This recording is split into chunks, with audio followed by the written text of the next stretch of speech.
All right. Hello, everybody. We are live right now, Sunday night. First weekend of NFL football. Big Iowa State game. We got some things to talk about. And right now, I am going to start out with letting Calvin give some short news clips, as we always do on other things probably don't pertain to football. Go for it, Calvin.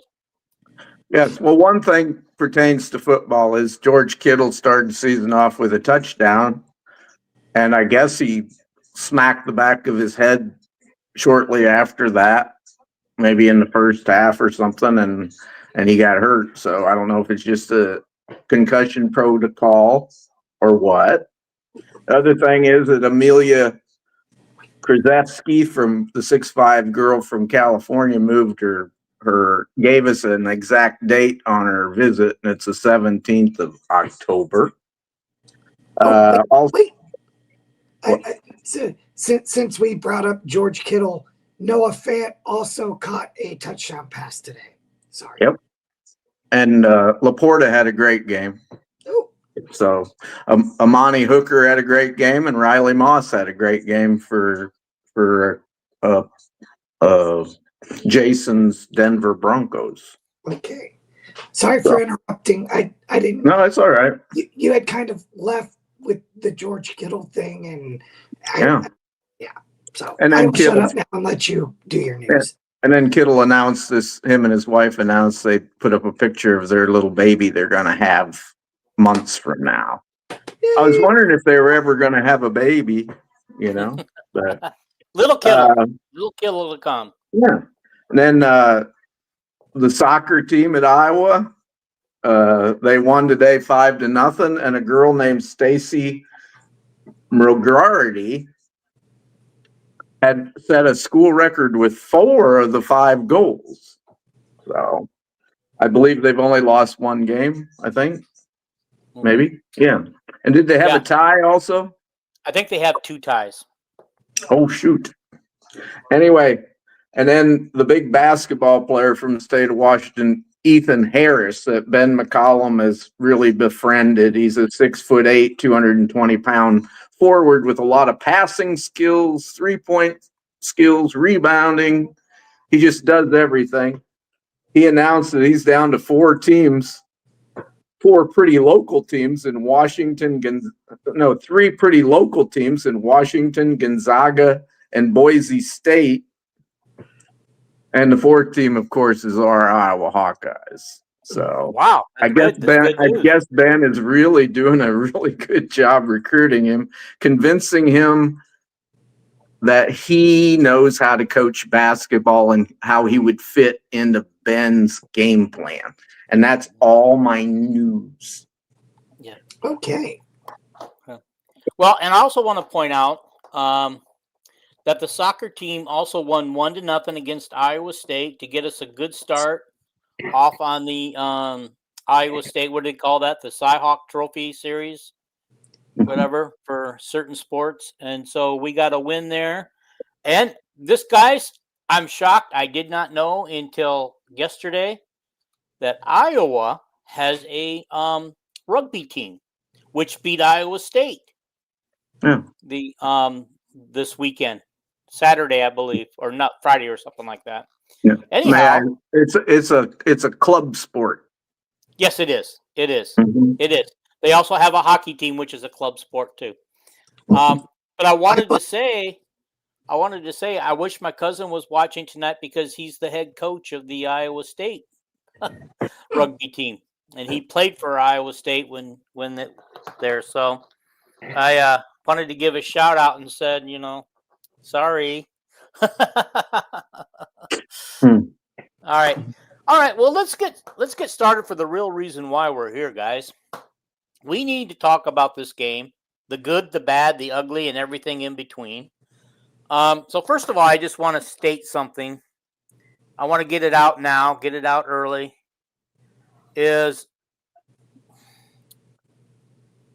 First of all, I don't honestly believe, and you guys can disagree with me on this. I don't care, and the fans watching can disagree with me on this. I I don't believe that Kirk allowed Lester to call his own plays. I believe he hogtied Lester and Gronowski by not letting them pass the ball.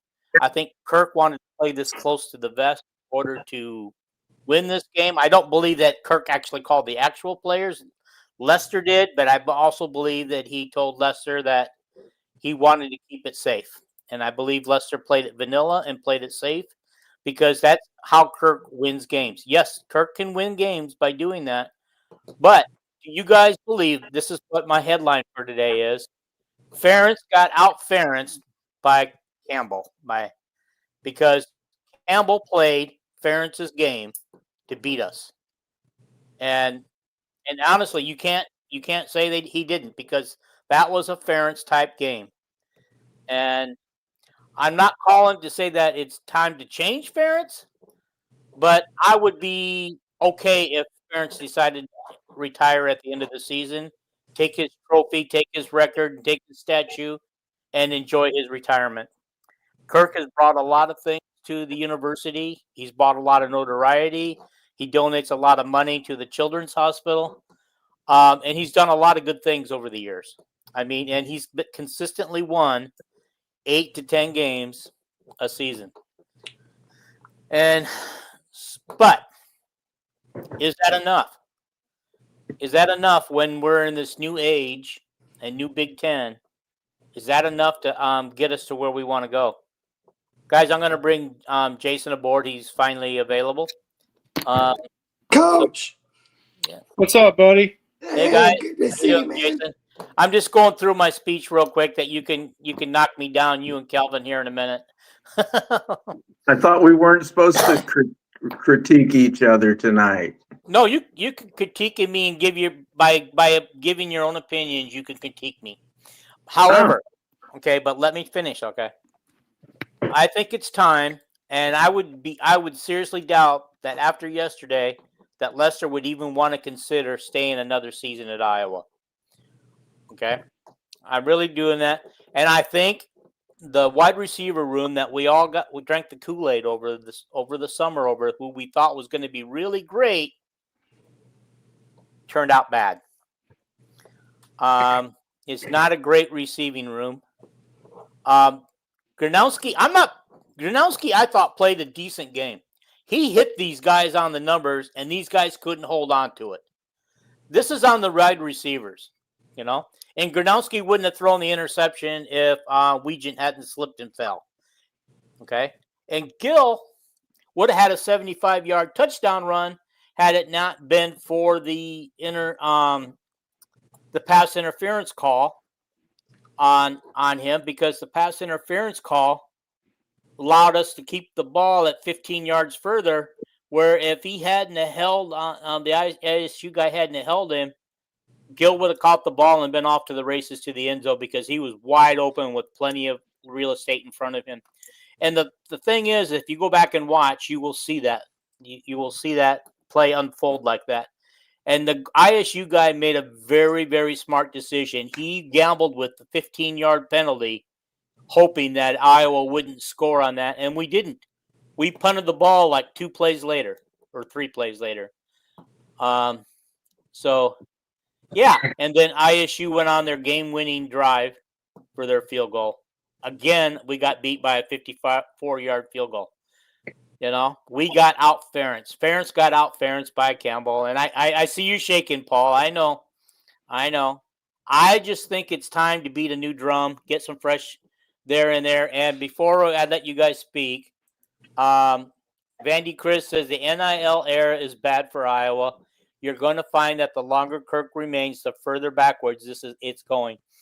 Vandy already let me know today that he was going to come on here and give us a little trouble with that. So, but I don't care. I mean, that's his opinion, and he's fine what he does. And I like a little controversy to do this. And so what I'm going to do now is turn the floor over to each one of you guys and just, you know, before we actually get into the game, and I want to know what you guys thought overall, you know, the good, the bad, and the ugly. Paul, I'm going to let you speak first. Okay, so I vehemently disagree that Kirk was out ferentzed by Iowa State. To me, it's about the players on the field failing to execute some of the most routine things, fumbling snaps. We didn't punt the ball well. We didn't field punts well. There was things going on. We couldn't catch balls when we were wide open that hit guys in their jersey. Like it wasn't so much a matter of, we were just too conservative and whatever. The recipe works. And if you want proof of that, Kirk is tied for the all-time wins. And yes, I know he's been doing it a long time, but you don't get 205 wins with a bad recipe. And it was at Iowa, not Ohio State. Right. Yeah, exactly. He's doing this with the guys that Iowa can reasonably get. Now, a few things happen a little bit differently. We execute just a little bit better. Iowa wins that game. It's not that Ferentz ball doesn't work. I've got 205 reasons that it does. That's my reply to that. Okay. Well, Paul, I want you to think about something. We have not made it to the playoffs. No. When was the last time we won an outright Big Ten championship? We went to two Big Ten title games in recent years, and we got smoked both times. And, is that acceptable? I mean, do you want to make the playoffs and be legitimately a national title contender? Look what Indiana did in one season. They jumped from Sisters of the Poor to near the top of the Big Ten and made the playoffs. Okay. Iowa State last year. Can I respond to that real quick? Sure. If you're going to go by that recipe, Iowa would have been in the playoffs in 2009. Iowa was in the playoffs in 2015. I mean, you can't just say because they had an Iowa schedule. Last year, Indiana had Iowa's 2015 schedule, and they did something that they've never done. But the only reason they were in the playoffs is because it was 2024 and not 2015. I mean, heck, 2021, Iowa is in the playoffs. That 10-2 team would have been in the playoffs in 2021. So the playoffs are only 1 year old. It's like it's not. Well, playoffs started when we went to a 4-team playoff. Well, I know but you had to be in the top. You had to be in the top four. Hayden Fry would have never been in the top 4. Indiana wasn't even top 10. That's my point. When you bring stuff like that up, I mean, it doesn't make sense because Indiana had a 2015 Iowa schedule, and they did what they should do with it.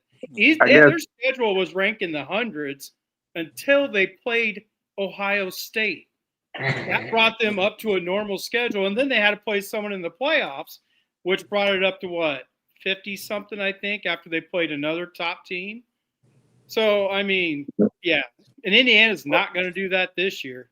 So okay, all right. The other thing I'd like to bring up in response is, dang it, I can't remember where I was going to go with that. Can I say something? Go ahead. Okay. Well, I suppose you're all in favor of ISU firing Campbell because he's never done a goddamn thing. Yeah. He's 3-6 against Kirk. Iowa State hadn't won a conference championship since 1912, and it wasn't a Big 12 championship. It was some Western Conference thing. But I love all these guys that they think Campbell's such a great coach. Well, he beat Iowa by 3 points at home yesterday. Yeah. And they won because of a bad pass that got tipped up in the air, and they luckily caught it. Mm-hmm. But anyway, I guess 95 or 6% of the coaches in college football should be fired, according to that thinking. All right. Well, now you're insinuating that I think Kirk Ferentz should be fired. I do not believe that for a second. You said he should retire at the end of the season. I think he should retire, yes, but that doesn't mean fired because he's not done anything to get himself fired. All right. I look around what's going on the rest of the country right now. Should we fire, should Sharon Moore hang it up because they lost at Oklahoma? Whoever the Gator coach is now, they lost it. They got beat by South Florida. Mm-hmm. You got my Notre Dame losing to Miami.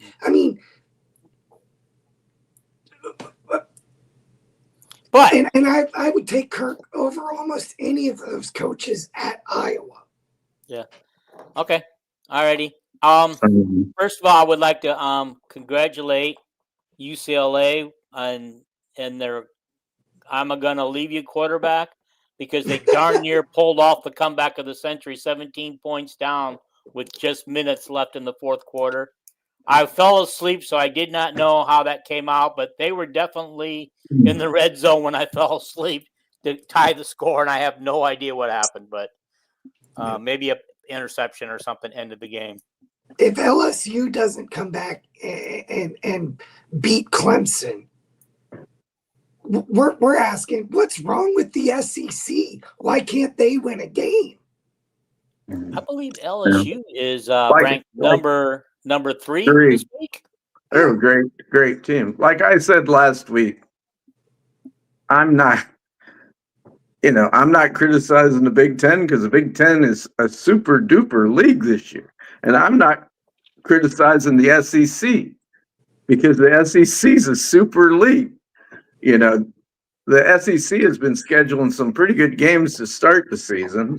They put their cupcakes at the end of the season usually. So I don't think we have to argue about the SEC and the Big Ten and whatever. I'll shut up. So. No, you're on to something. You're rolling. Keep it up.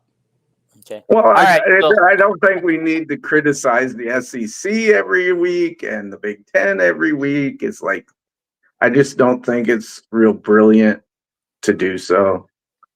I'm not here to criticize that. We're here to dissect an Iowa State game that we could have easily won, as much as we lost it, because even with the circumstances being the way they are, we still had a chance that we could have won on our second to final drive. I'm not talking about that last drive that was a last ditch effort where we ended up with a quarterback on his back 2 times, which I still don't understand how that happened.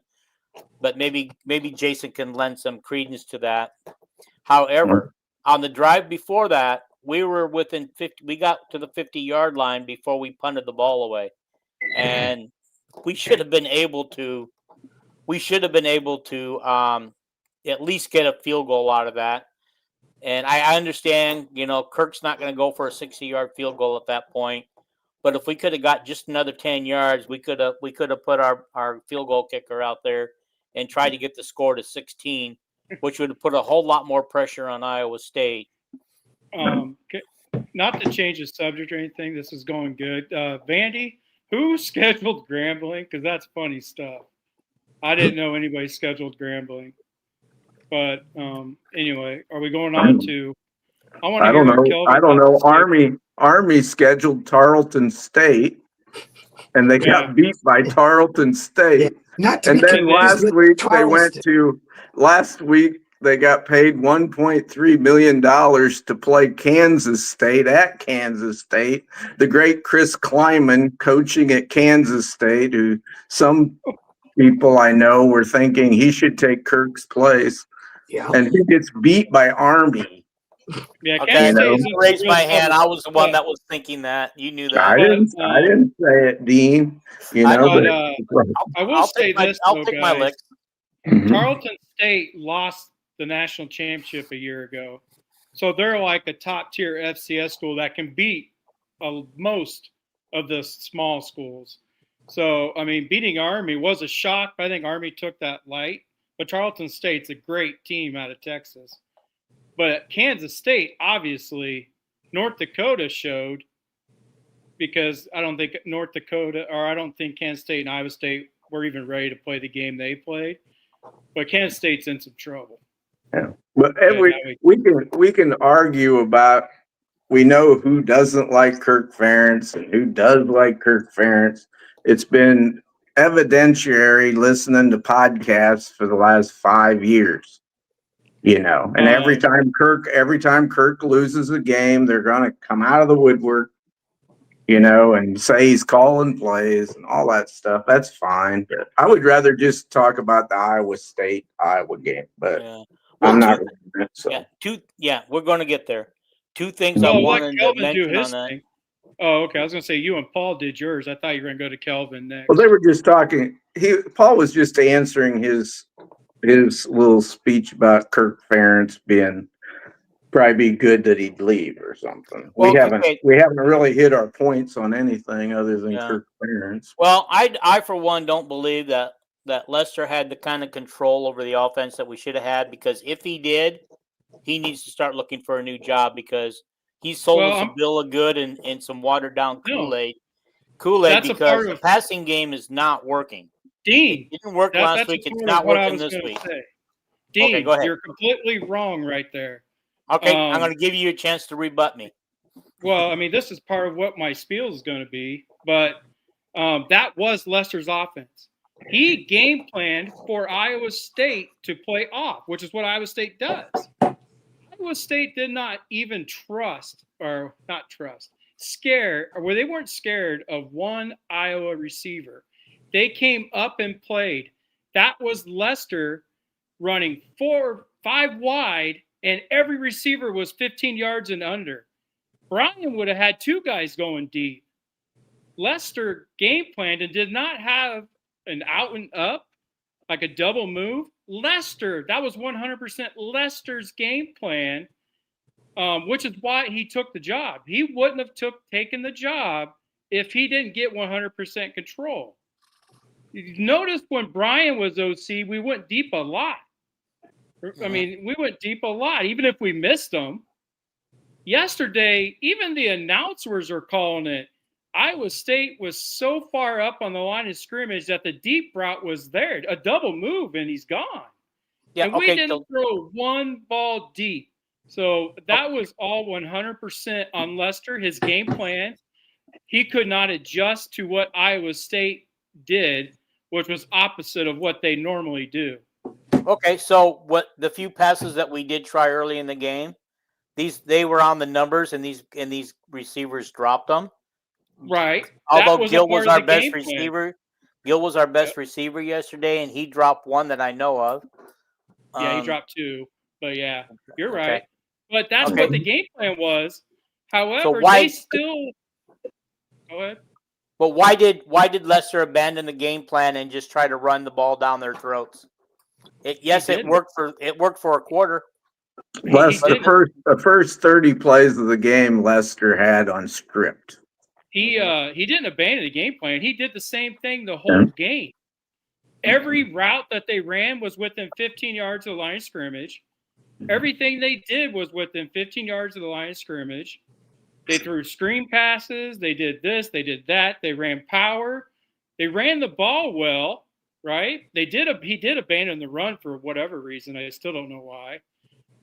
Patterson was destroying Iowa State. They couldn't stop him. Then they started sneaking a safety up on him. They started eyeballing him. Then throw it over the safety. That's my point. All I know is that after Lester got off his script, we started moving the ball. We had two drives of 15 or 16 plays each, and went down and scored 10 points. And that's what he was. The power was working. You can say they brought a safety up on Patterson, but I didn't see him stopping Patterson. Either way, why throw the ball short? If they have everybody up on the line of scrimmage, why do you not have a deep play? Why do you not have a double move? Anything in your playbook for the day? We ran one, and they helped. They grabbed us, to stop us. That was Iowa State's game plan. They played us. What's the term for it? His deep ball is one of the best, though, and they know it. That's what Lester literally bragged about Gronowski, is how his touches on the deep ball. And all I know the term.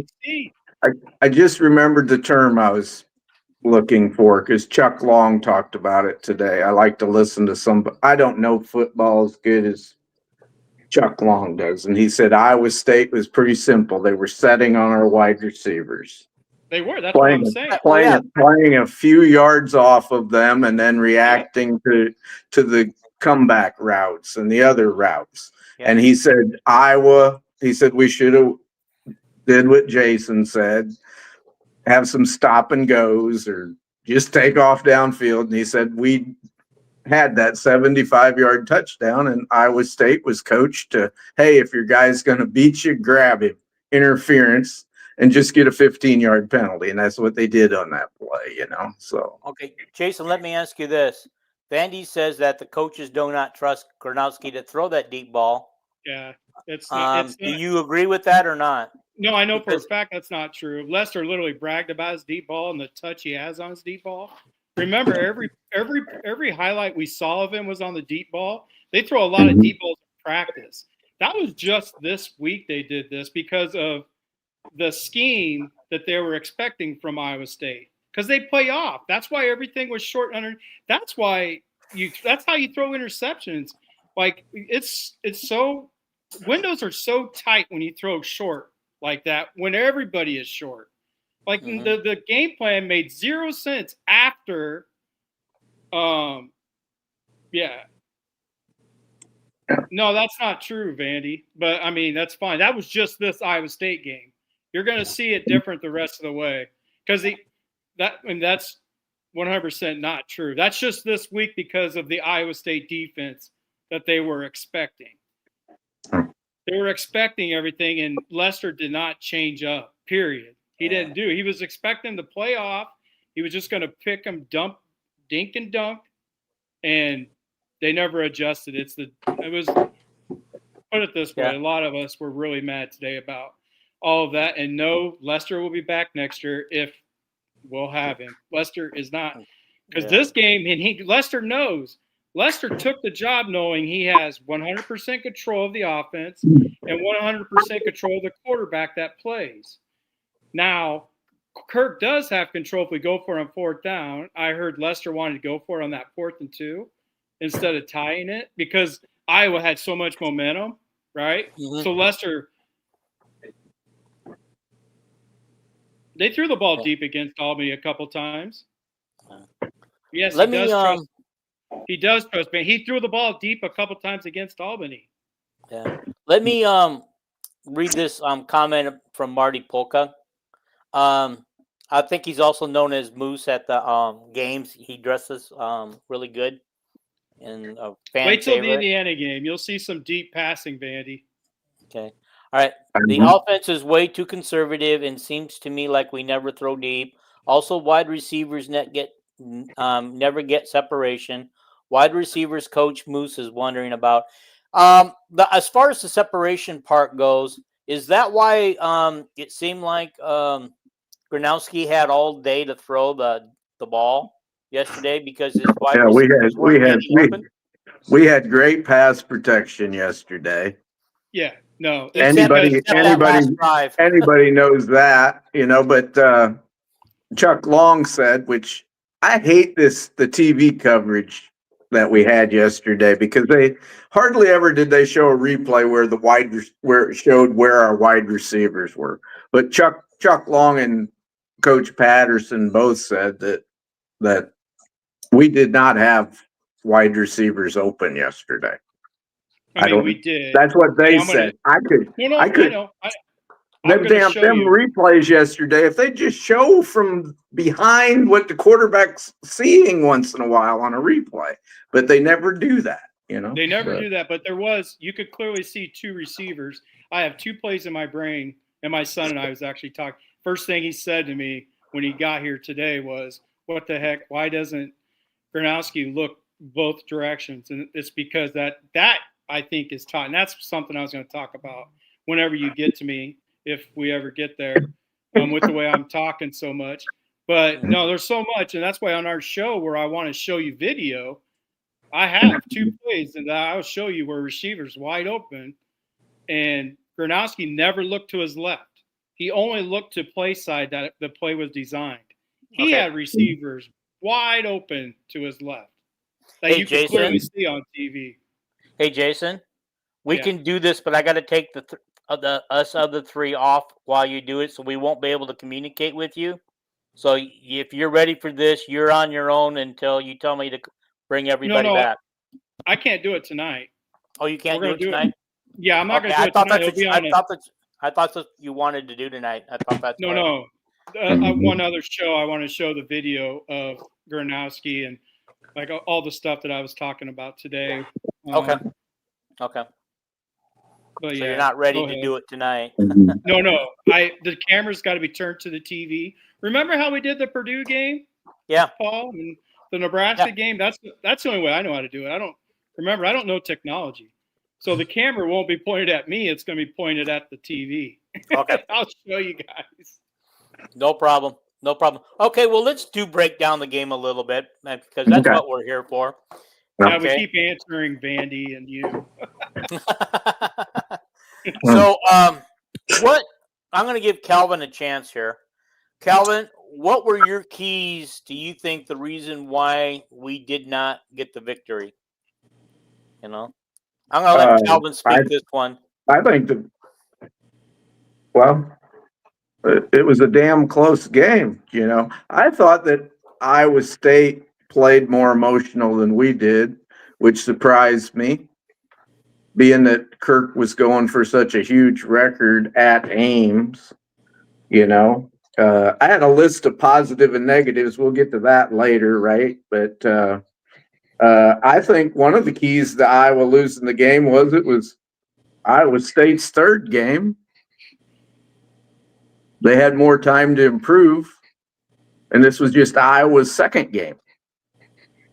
And it was a coin flip game. We can talk till we're blue in the face, but that's the point of podcasting, Kelly. That's what I'm saying. That us losing the game did not move my needle either way as to how good Iowa is. Like I put up a thread title. I hardly ever do it, but on the Swarm threads, lounge threads on 3D, I put up a title last night. I said, obviously, if Iowa State is a really good team, so are we. If Iowa State is if we're a bad team, so is Iowa State. Because we were equal teams yesterday, with us having one less game of experience. Mm-hmm. And I said, or are we possibly both mediocre teams? And people commented on that. That's a great question, Kelvin. Because you can't sit there and say, boy, Iowa State's a lot better than Iowa. They're number 14 in the country this year. And Iowa's terrible. Because we all watched that game. It turned on little minute plays. One play. One lucky play that in almost any other year, Iowa gets that pick and on the deflection, and we're kicking the game-winning field goal. And there was other ones too. Jaden Harrell, who a bunch of idiots on that game thread, they said Jaden Harrell had a terrible game. No, he didn't. He led the team in tackles, and he caused a fumble in the backfield. A lot of years we would have got that fumble. Yeah. On the 3-yard line. And we had our special teams let us down, which usually our special teams are great. Dakin had an off game. Wetchen he's a first team All-American. He had the worst game of his career. So in no way, shape, or form. Wetchen did not have a bad game, but Wetchen had a stupid penalty start the game. He slipped on a pass route so we got an interception. That's what he did. And he also picked up a punt return, and I'm not anti-Wetchen. He's one of the all-time great kick returners. And he ran frickin' 9 yards backwards and gave them the ball on the 5-yard line. You can't say Wetchen had a good game in any category. No, I'm not saying he had a good game. I said he didn't have a bad game. The game plan wasn't even for him to do anything. That's another Lester Well, issue. how come he tried returning every kick? The only kickoffs he didn't try. The only kickoffs. Let me finish. The only kickoffs he didn't try returning were the ones that went way over his head and landed behind him 8 yards into the end zone. What are you talking about? His game. I would too. What are you talking about? What are you talking about? The game plan. Yeah, the game plan. He had no. I would have done the same thing Wetchen did. He wasn't a part of the game plan on fly sweeps. They didn't even try to get to the edge with him. With his speed, they should be using him on offense. Give him the ball on fly sweeps. Give him the ball on wide receiver screens. If the pass rush, if Iowa State is up so close to the line of scrimmage, run screens. Let them come upfield. Let the offensive line let them go. Throw it right into where they're blitzing from, and let Wetchen do what he does in the open field. You're the only person. You're the only person that watched that game that said Wetchen did not have a bad game. So you're probably right. You're probably right, Jason. So I guarantee you, I'm not the only one that has said that. I've literally talked with people today that said that. And why wasn't Wetchen a part of the reason he's returning every kick is because he wasn't a part of the game plan. I would have done the same thing as Wetchen. He had 2 mistakes. He slipped, which I don't know if you call that a mistake or if he had the wrong cleats on. I don't know. But yeah, he slipped. And that punt, because he's trying to do too much on special teams. And the opening play of the game. The opening play of the game. I don't know anything about the opening play. I heard he didn't do anything. Well, didn't you watch it? He headbutted the Iowa State player in the head. I thought Dean said it was the opposite. I didn't see the opening play of the game. The Iowa State player started it, but didn't get caught. And, he stood over top of Wetchen, and wasn't hardly letting him up. Then when Wetchen got up, like seconds later, he bumps the guy, and the referee sees it. And LeVar Woods chewed Wetchen's butt out. And I love Wetchen. He's a first-team All-American, but he cost us 15 yards. Yeah. And that was the only kickoff he had an opportunity to return. So, can you answer Vandy's question, Kelvin, for us? I can't see it. It says Vandy's not an All-American by any stretch of the imagination. Vandy isn't? I know Vandy ain't no goddamn All-American. Legion. I think he's fucking from Russia. I think he's from Russia. I think he's a bot. Yeah, I knew Vandy wasn't no All-American. He ain't even an Iowan. So Wetchen. Anyway. Kelvin, come back, Kelvin, come back. Wetchen, I know what he said. He must have said Wetchen isn't an All-American. He was the first team All-American last year. He was. You're right. Yeah. And he was the Johnny Rogers Jet Award winner in the nation. Yeah. And he was the Tim Dwight Johnny Rogers Award winner in the Big Ten. Yeah. Yeah. So I can back it up with facts, Vandy.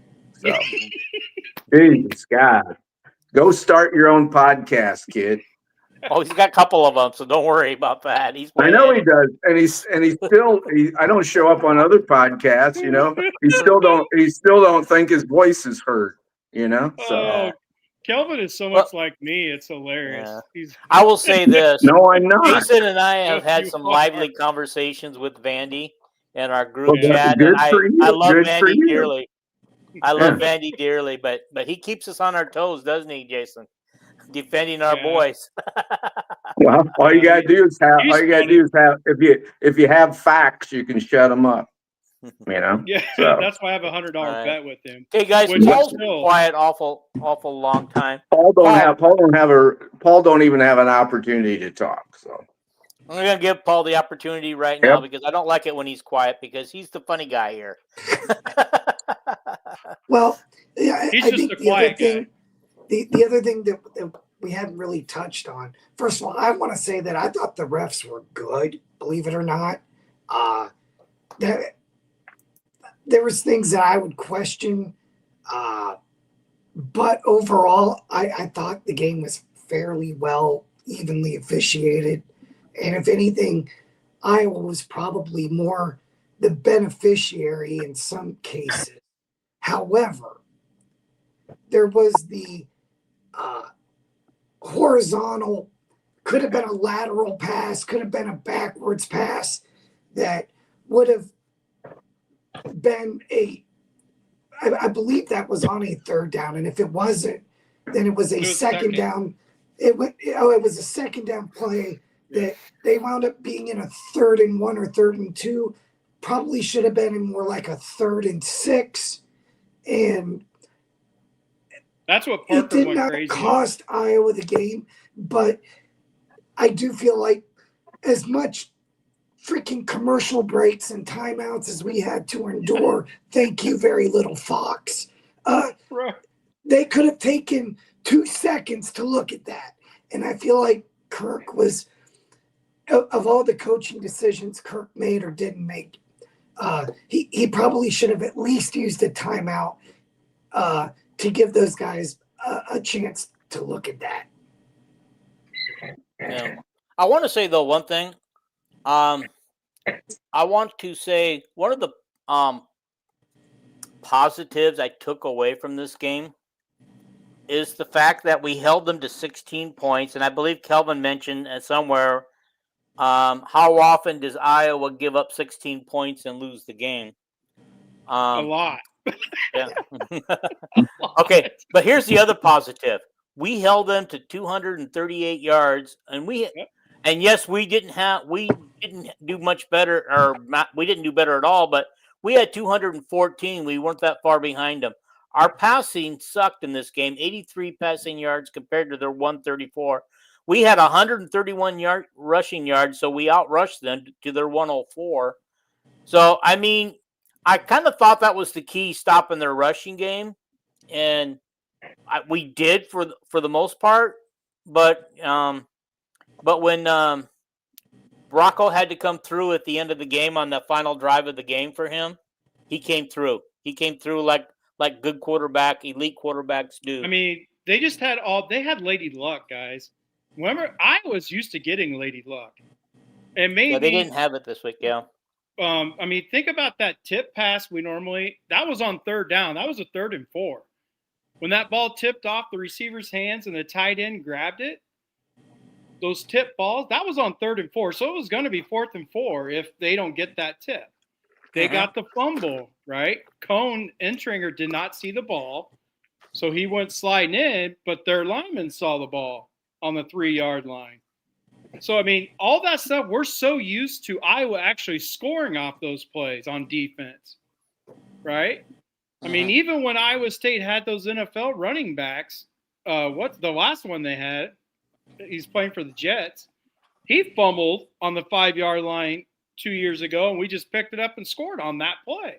That was the day Brock Purdy threw 4 picks as well that day. 2 of them were on picks. Well, it couldn't have been 2 years ago because he was playing for the 49ers. Yeah, it could have been 4 years ago. It was probably 4 years ago. It was when Iowa State was ranked 9th. Yes. Oh, yeah, 2021. So, yeah, 4 years ago. Justin Jacobs stripped the ball, and Jack Campbell got it for the touchdown. Yeah. What a pair of linebackers they were. What a pair of linebackers they were. Justin Jacobs, didn't he go on to Oregon? Okay. Is he still playing for Oregon? No, he's in the NFL. He's in the NFL now? Well, he's not. He's trying. I don't know if he made a roster, but he made the biggest mistake of his life because he did absolutely nothing at Oregon. Yeah. He didn't start. Like, he didn't do anything at Oregon. And he was hurt all the time as well. So, can we talk about Cade McNamara at Middle Tennessee State getting throttled by Tennessee? And he didn't throw much either. He threw for well under 100 yards himself in that game. Well, that's Tennessee. I just know that our passing game, we dropped 6 passes yesterday, and that's. I thought it was 4. Was it 6? We had 4. We had 4 in the first half, and then 2 more in the second half. But all right. But anyway, Jason, give me your positive out of this game. What can we take away that we got hope for? Well, kind of what Paul said. Paul was going someplace. I wish he would have went deeper, but I probably interrupted him. But I'm going to go where Paul was and just kind of piggyback off of him. Please do. The Michigan played at Oklahoma and lost. Mhm. Iowa played at 16th ranked Iowa State. Oklahoma, I believe, is 18, right? Correct. Played at 16th ranked Iowa State, and all of a sudden we're done. The world's done. It's over. And they lost on a 54-yard field goal again.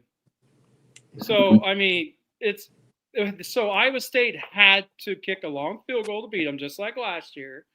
So the last two games have been and this is where I'm going to go with this. I'm going to go with you saying Kirk got out Kirked, or however you guys said that. I said Ferentz out. I said Ferentz got out Ferentz. Because if you guys haven't noticed, Campbell's game day coaching matches Kirk's game day coaching now. They were losing. They were losing all the time to Iowa. And actually, if you look at how he uses his defense, the same way Iowa does, he's conservative, the same way Iowa is. And now they're actually using the running game, even though they have their star quarterback, but they're using it. They had 2 NFL running backs where they wouldn't even use those running backs against Iowa. There was 2 years Iowa won. I want to say it was 2023, where that NFL running back who plays for Jets, for whatever reason, I can't remember his name. Breece Hall. Yeah, Breece Hall. He was averaging over 5 yards a carry. His only mistake, I believe he fumbled once, but he was averaging over 5 yards a carry, and they stopped running him and started passing it, and that's how they lost. Iowa could not stop Iowa State. I think Campbell kind of learned and started watching, well, how is Kirk winning without talent, right? We don't have the 5-star talent. How is Kirk doing that? Campbell's coaching style, game day now, matches Kirk's coaching style. And he's starting to win a lot more games. Thank you for verifying what I said, or you know what I mean. So because the fact that Iowa lost at Iowa State, and Iowa State was 16th in the country, I believe Paul, I think, said something about that, about Oklahoma beating Michigan at Oklahoma. Yeah. I mean, that means it's silly how the world just – it wasn't like we used to do to Iowa State. What did we used to do? We would beat them by 30 points. It was just another day. These games are so close now. And, yes, Iowa State has gotten on the edge. But even the game they won, 4 years ago? Wasn't that like 10-7 or some bull crap? The gambling game where Hunter Decker for Iowa State was gambling. That's the game Potty. That's the game that Potabom scored on the goal line, and the referees called it a fumble. Well, so it's a fumble because the refs called it. But so that game was even close. But if you watch Iowa State play, they are now they're even using tight ends like Kirk. Okay, I'm done. Go ahead, Dean. Sorry. Oh no, I wanted to. Shoot, I forgot where I was going with that. You were asking for positives. I was, but I wanted to comment off of something that Jason just said, and I forgot. Oh. Well, you got to stop doing that because my brain, sometimes I can't control it. So and Paul wants to talk. He's waving at me. Go ahead, Paul. You were thanking me. Go ahead. So, I mean, for all the people that, like the world is coming to an end.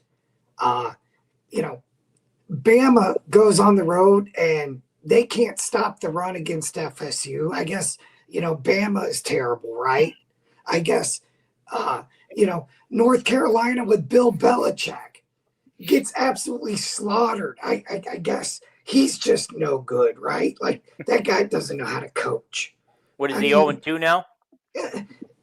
I don't know. If he lost. But I'm just saying that this idea that, the game is passed Kirk by, or he needs to, look at retiring at the end of the year.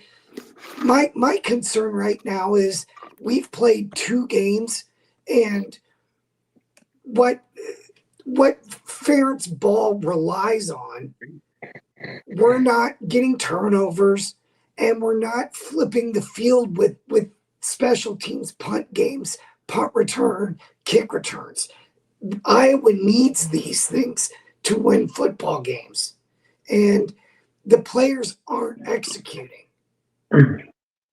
Torrey Taylor would have been huge for us yesterday. Yeah. Well, Reese didn't have a very good game. There's no doubt about it. He hasn't had. He didn't.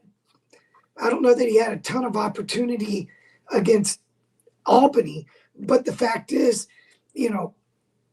for Iowa to be successful, one of the things we have to be able. How many times did Iowa start drives inside our own 10 or inside our own 5 yesterday? And on a couple of them, the offense managed to go down the field and score right before halftime. What was it? 7 minutes, 85 yards, something like that. I mean, it was.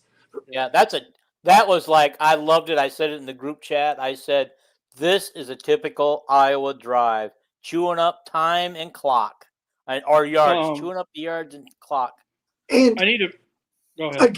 Against most other opponents, that's the kind of thing that makes the other team start to panic, starts to push, because Iowa's choking the life out of the game. Well, I got another question for you. Okay. All right. Over the weekend, we're watching all these teams, teams like Minnesota, Illinois, everybody else run up 60, 70 points on their opponent. And we couldn't do that against Albany, and I doubt we'll do that against Massachusetts. So, this is what scares me when I see teams like Nebraska, Minnesota, always, all of them just running up the score. Yes, I expect Penn State to do that, but they didn't run the score the way I thought they would. I expect Ohio State to do that against a Grambling State team. But Minnesota, 60-some points. But somebody else scored 70. Did you see who they were playing against? None of those games matter when they play Iowa, right? Mm-hmm. None of that matters just because they have more athletes and so they could score more points, right? Yeah, but why doesn't Iowa do that when we get the opportunity? Why don't we go into an Albany and just throttle this by 60 points? Dean, I just hate the way Minnesota, Iowa State, and Nebraska have dominated us the last 10 years. Okay. I'm going to throw something at you. I don't want to talk about the last 10 years because Iowa State has dominated Iowa 3 of the last 4 years. End of discussion on that one. You can no longer say that we've dominated Campbell because Campbell owns Iowa. Campbell is 3-6 against Kirk. So don't go by that anymore. Don't go by that anymore. You have to go by the fact that he won 3 out of the last 4 games. Come by facts, Can you explain how they dominated Iowa? Every single score was within 3 points that Iowa State won. Every one of them. Okay, that's total domination when you hate Kirk Ferentz. Yeah, I didn't say dominated. I said they owned Iowa. Is that domination? Dominated. Let's replay the tape. You said dominated twice. You said dominated. I could have swore I said owned. No. I have to piggyback off of Paul once again. Sorry, Paul. I hope you're strong tonight. We're going to have a 5-hour show. Here we go. Yeah, if you let me talk, we could today. But well, having you and Kelvin on the same show sometimes is a little tricky. Kirk is not the NIL money is not passed. Kirk accepted the NIL money, which is why we got Gronowski. Kirk is accepted. This is why he's going to coach for another 4 years. Kirk is excited about the NFL way of doing things now. He's changed up the whole program, how they're approaching the NIL. He's accepting the new way. He even talked about how he wants a salary cap.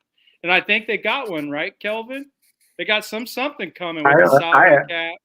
I don't think we have a salary cap because I think the SEC will give money under the table Well, in I'm talking about $30 million a year under the table. So. I think they're coming with the salary cap. I'm not going to talk about what possibly, because Iowa, just so everybody knows, Iowa's been cheating forever as well. They did under Hayden Fry. Kirk, I know for a fact a certain 5-star offensive lineman went to Iowa in 2002, and his family got brand new Jeeps. So I mean, everybody might be a Blake Larson. Yeah, that's a good guess. That is a really good guess, and I'm kind of curious. I think I probably talked about that because that is the 100% person. He's from my hometown. I know for a fact that everybody bragged about it there. Nobody was secret about what was happening. So everybody had to know everybody was cheating. Iowa just couldn't afford to give a player like the movie Blue Chips. That's real life. That was real life back then. That's not like a fake. That could be a documentary, the movie Blue Chips, if you guys remember that movie. Oh, I do remember it. One of my favorite movies because I believe what's his name was trying to be like a Bobby Knight type guy. But this is what I'm trying to say is Kirk has accepted the NIL. He kind of wants to run Iowa like an NFL team. He's really excited about his salary cap. That was his one thing he wanted, so Iowa can compete with like Ohio State's. Now, Iowa's never going to have a $20 million roster no matter what coach we get, right? Unless we get all that TV money and they somehow figure out a way to put that into NIL. But okay. Who's BS? Who's BS? Oh, I don't know. I don't know what, hey I don't guys, know what you guys are talking about. I need to go to a commercial. I'll get to the other comments. Hey, if you guys right now, before I go to the commercial, if you haven't subscribed yet, hit that subscribe button right there on front and like this video tonight. And when we get a chance, share it with your buddies. I'm being shut out on some of my favorite Hawkeye sites on to share this thing. And so I need help from you guys to get this out there and share it to everybody. I share it to all them sites and they share it. Yeah. Under my name. Okay. Let's go ahead and do this commercial.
Okay.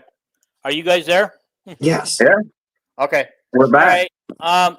Vandy, if you're still there, I played the wrong commercial. Do you know which commercial I'm supposed to be playing for that? Because that doesn't have that has my current logo on it, and you guys have updated my logo on the other one. At least the one that was used by Hawkeyes the other night. Anyhow, let's go and look at. Oh, hold on. I want to say something to you guys. It is Facebook. My wife was working on how you guys always go to spam. So my wife I told her to get rid of that anonymous thing that I can't stand people who reply anonymously. Well, she also was working on figuring out why you guys are going to spam. So it's not those Hawkeye sites, Dean. It's whatever Facebook is doing to all of our stuff when you share it. Oh, I know it. Yeah. So, yeah, I figured that out. I figured that out. It's on all the sites that I'm going to. It's going into the spam. Okay. Yeah. I just wanted to let Kelvin know that my wife was working on him being able to Yeah, yours is the only one that has went into pending a lot, and then I just tell you. Yeah. Okay. Go ahead, Paul. Paul's got his hand up. Yeah, I want to address that last comment that we had on the screen from Vandy about attracting players and NIL money and whatnot.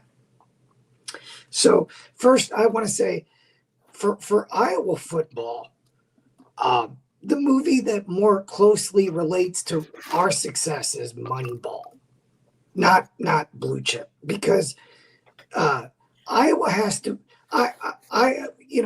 Iowa is the Oakland A's. They cannot compete money for money with the Ohio States and the Michigans of the world. That's not going to happen. But Iowa's going to have 5 or 6 guys get drafted this year, and one of them, maybe one of them, X, is going to be a 5-star guy. Everybody else is 3 and 4-star guys that we have built up and coached up into NFL players. And so you have to have a coach that understands how to win at a place like Iowa. And I don't think a young, fiery coach is the answer. That's just me. It's like, to me, that's just like Minnesota's coach at Minnesota. Iowa City is a small college town, right?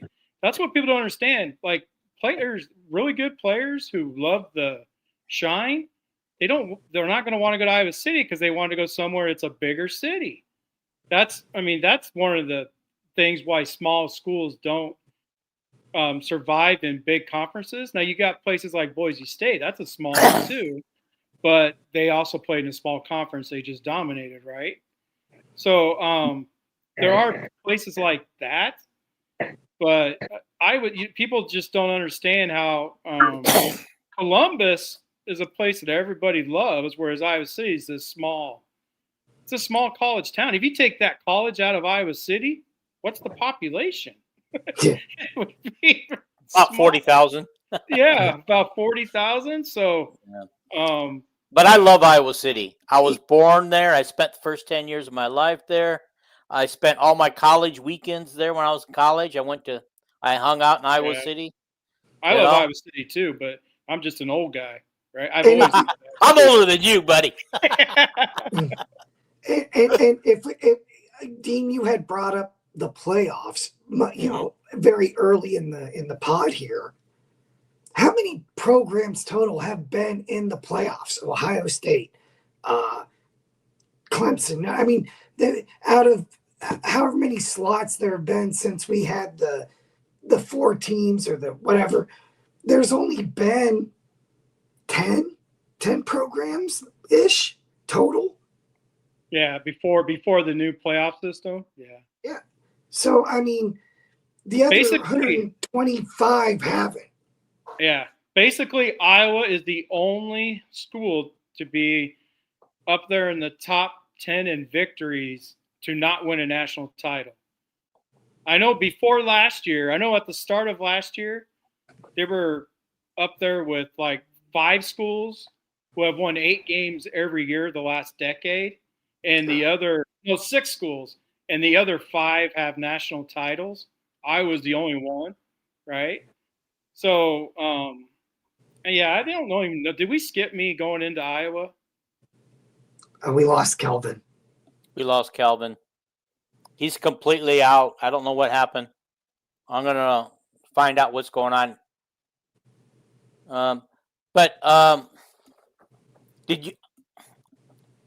Did I talk to you? Oh, here he's coming. He's coming back in. I think we need to talk about the game again. Yes, we do. Let's get back to the game. Calvin has been quiet for a while. We started talking about positives, and one person did a positive, and then we quit. We quit talking about it. Help me out. Who did the positive? I think Paul did a positive. I think didn't you? I actually did too, but I had one more positive I want to add. Then we can move on to you guys. TJ Hawk. Okay. who I criticized all summer, who I didn't think was going to step up, has stepped up this weekend. And I want to give kudos to him. If I called him out all summer, I'm definitely going to praise him for he had like 6 tackles total. And so good job, TJ. I'm proud of you, buddy. All right. He had 3 passes knocked down too. Yeah, he had 3 pass breakups too. Yeah, good job. All right. Yeah. Kelvin, go ahead and give your positives from the game. I know you're itching to do that. Okay, I got a list of positives I'll run through very quickly. First one was cornerbacks, both of them.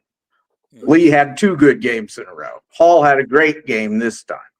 And then Luke Murray both had really good games. Pace was our highest PFF guy for the game. And resilience. We bounced back. And we had them 2 long drives.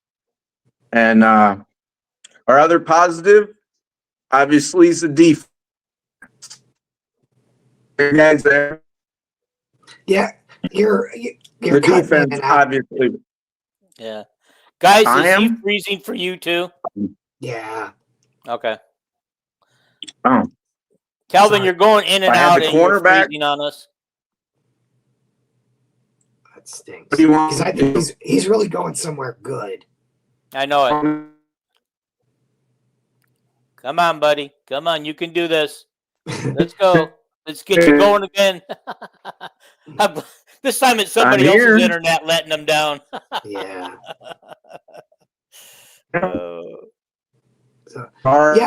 Let's come back to Kelvin. Because he really was going someplace I wanted to talk about, and so we'll come back to Kelvin. I want to echo what I think I heard him saying a little bit. I thought Lutmer might have had the comeback game of the week from week 1 to week 2. He really played so much better than he did week 1. Okay. Yeah. Yeah, that was like my positive. My really only positive is the defense, exactly what I said they were going to be. They really are. I mean, we just stopped a very good Iowa State offense. They're fast, like I was told they were going to be. Like, the defense is pretty much what I was saying in our preseason show thing, that whatever that was that we did when I gave you get what I thought. What shocks me is the offense. But my only positive really is on the defensive side of the ball, because the punting was terrible, which was a shock. Granted, I heard the wind was kind of going into his face, going that way. I don't know if that was true or not, but that's why he struggled kicking. If you were looking at your screen, he was kicking left. So that's where he struggled. But kicking the other direction, he did. If you can hear me, that was into the wind. Okay. Yeah. Okay. Yeah. Oh, Kelvin, you're back. Yeah. You're back. Yeah. You want to go it's on like, your it's like Conradi's 54-yard field goal was into the wind, and he only made it over the bar by 3 yards.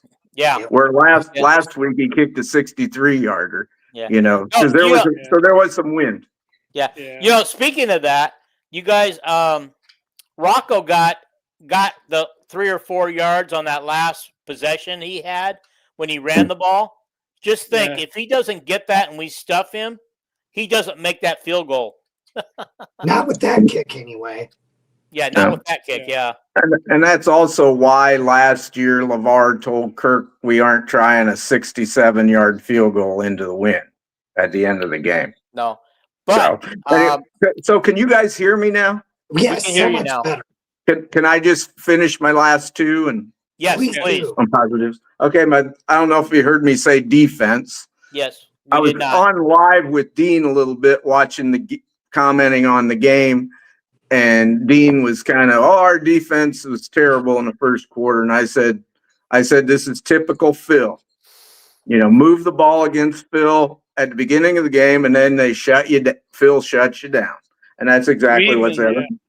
I had more positives. I had more positives, obviously, than Jason did. Yeah. But I thought Jazz Patterson and Xavier Williams did a really good job. That's positive. And then I thought our pass protection was very, very good.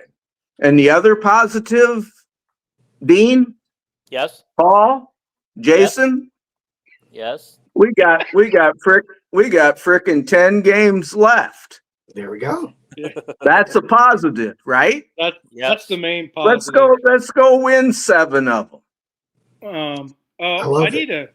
Yeah, I love it. Can I we need to just clarify can we something. just win the next 10? Yeah. No, we can't. I seen Oregon play. Like I told Paul before the season started, I want 8 inches of snow that day, and don't clean any of it off the field. So I'm not sure. I'm not sure exactly what you see in Oregon, but Penn State is I the only one. see something called something we don't have. We call wedging fast, right? Mhm. If you Yeah. follow recruiting, he run 11:02 100 meter. Yeah. That is not fast. Yeah. But Well, we'll Oregon say That this. is a whole second Who cares slower. about? But That's the whole second slower than Brevin Dahl. Yeah. So don't tell me he's the fastest guy on the team. Speed has a Oregon lot of things to do with it. Yeah. You know? Oregon then why did why not- can't Oregon win? Because they are just fast. They are Yeah. literally finesse. You beat Okay. the hell out of them with power. Well, Yeah. yeah, you tell Oregon- me that when they have a defensive lineman and 2 offensive linemen go in the first round next year. So Oregon actually throttled Oklahoma State yesterday. Oklahoma State has no talent. Have they won a game? Have they came close to winning a game? I What have no happened the idea. week before? I Exactly. I watched Oregon beat Ohio State last year, and they were ranked number 1 most of the season. So What happened when they played pretty good again? Though? program. Pretty good program there. But anyway, that's my positives. We can move on to other people's positives and not have a 5-hour show. Yeah. Who else has a positive they want to talk about? I've got a few. Okay. Hey, can I just let Philip know? Phillips wants to know who's your first choice to replace Ferentz if he's gone at the end of the year. Hey, can we cover that another time? I would love to talk about it, but tonight's not that show. On a bye week. Yeah, we'll do it on a bye week. And Kelvin will probably take that night off. No, I won't, because I Okay. know who I want to take his place. But go ahead with your positives, Paul. So, I mean, you touched on it, and I kind of touched on it while you were having some Wi-Fi issues. But I thought Lutmer had the best comeback from week 1 to week 2. I thought he was maybe the most improved player on the team. The long drives, the long sustained drives. Iowa had a couple of them. We had the one at the end of the second quarter. We had another good one in the third quarter. I would also say that some of the panic from the defensive side can be attributed, the early panic, to that the opening possession. We get the personal foul call on Weechin. That was half the distance to the goal. The offense goes a quick 3 and out. We're punting. We shanked the punt. We gave Iowa State great field position to start, and we held them to 3 on it. So, I mean, to me, those are positives. Again, Iowa did get down. We come back. We tied the game. We're tied with the top 20 team on the road with 2 minutes left in the game. Who is, by the way, ranked 14 this week. Yeah, now they're, Yeah. Okay, so when was the last time Iowa beat Iowa State and moved up in the rankings? They get a lot more credit for beating us than we ever do for beating them. It feels that that is true. That's not true. That is true. Iowa, because of Kirk, is still a respected program around. Okay. Okay. Kirk makes everybody respect them on the outside.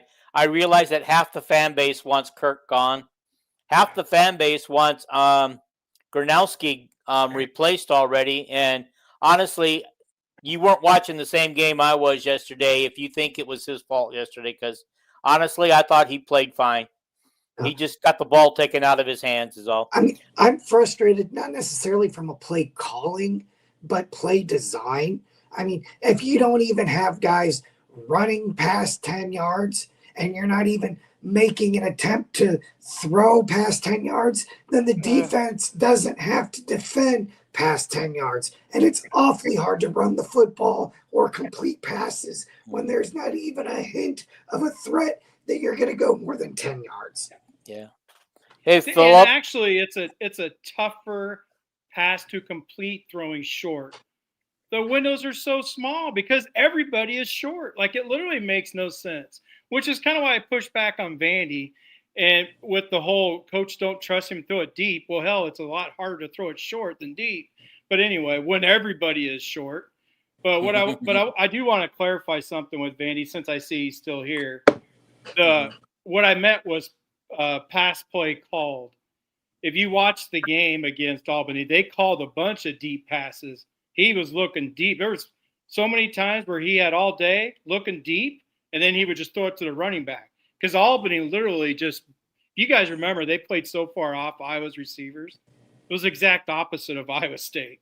So I wanted to clarify, he probably didn't throw it deep, but he sat there looking deep and then dumped it off to his running back. Yeah. And Michael Marin says that it's not Gronowski. We need to catch the damn ball. Yes, I just said that. I basically said the same thing.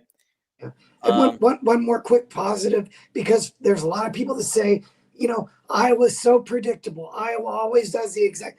We saw that delay, whatever the slow mesh, Forest, the slow mesh, whatever it's called.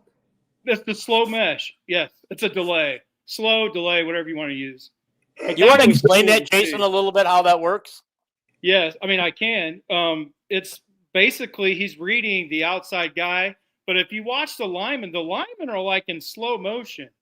Go back and watch the play. I don't even remember. Do you remember where it was? I suppose we can look at when you commented to me. Paul was so excited when he saw it. Yeah, I know it. Good. Yeah, we'll just go back and look at the comment. Paul just like, we got some Wake Forest offense out there. I mean, and every time they ran it, it worked. And one time he pulled it and he hit Gill over the middle. Actually, he did that on both times, or two of the times they ran that slow mesh. He hit Gill over the middle, and one of them Gill dropped and he caught the other one. And I thought he let the ball run. I thought he had the runner run the ball. They ran the ball a couple times. That's what I was going to say. Once for only 2 or 3 yards, but what it is he's just reading one player. He's reading the outside guy. If the outside guy backs up, he's going to give it, which is why that's open. If you notice, okay, remember last week how you were so mad at Dunker for going downfield? Yes. It wasn't his fault. It was. It was not, well, I guess you could say it was a little bit because he should have known it was an RPO, but he probably thought it was a run play. They were going to give it.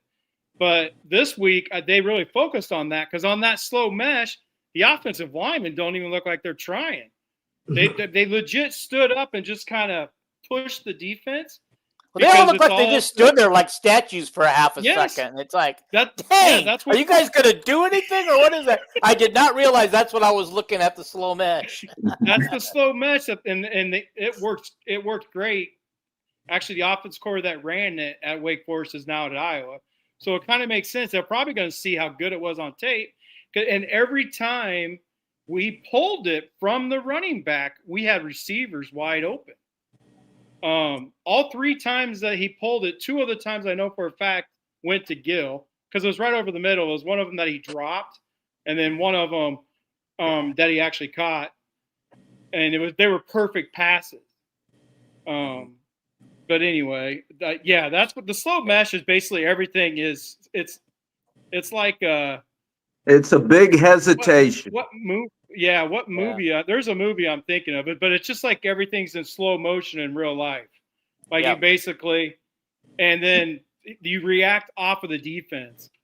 I mean, I wish they would run it more. Maybe they just started learning it, right? Because that's the first time we've seen it all year. Yep. So I'm expecting the offense to get better. I don't expect this bad of a game plan from Lester.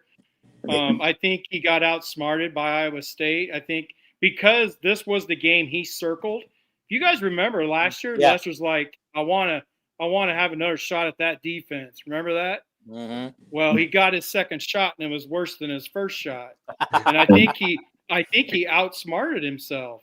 Could have. So, Jason, Chuck Long agreed with you today in the podcast. Chuck did a great job on the podcast today.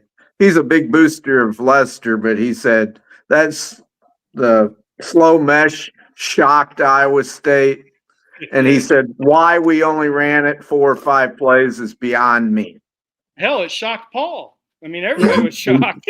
Yeah. And I didn't even know what I was looking at until Paul brought it up.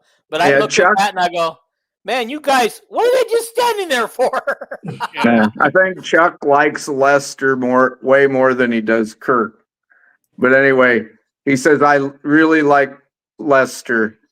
And he said, but boy, he had an off day. Calling plays.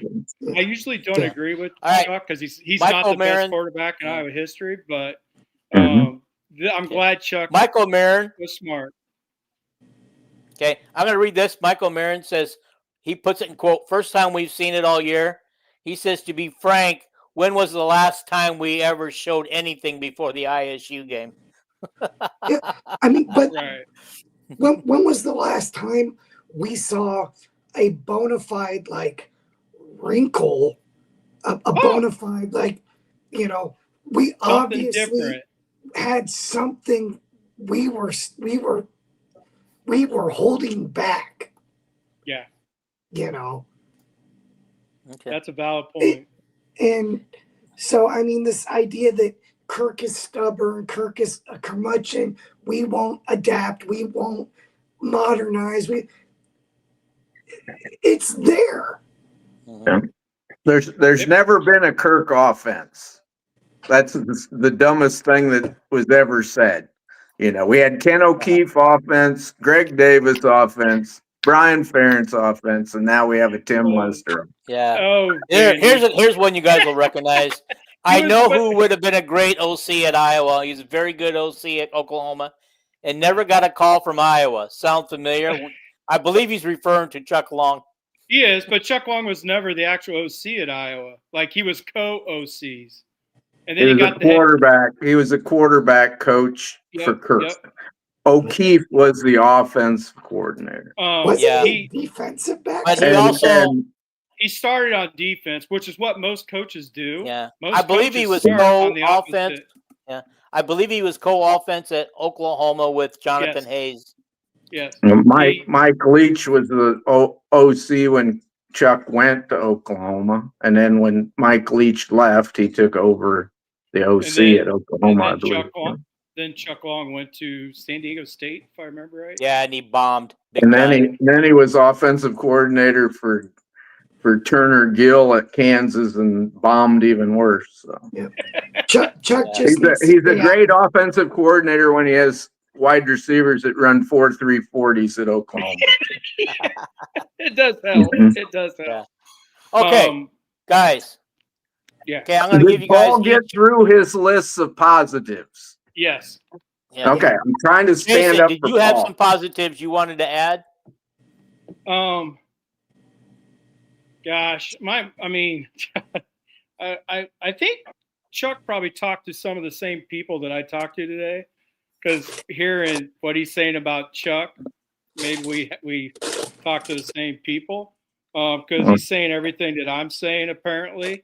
But I think Chuck just went off watching the game. He did it in the middle of the night with Tom Caker. Did?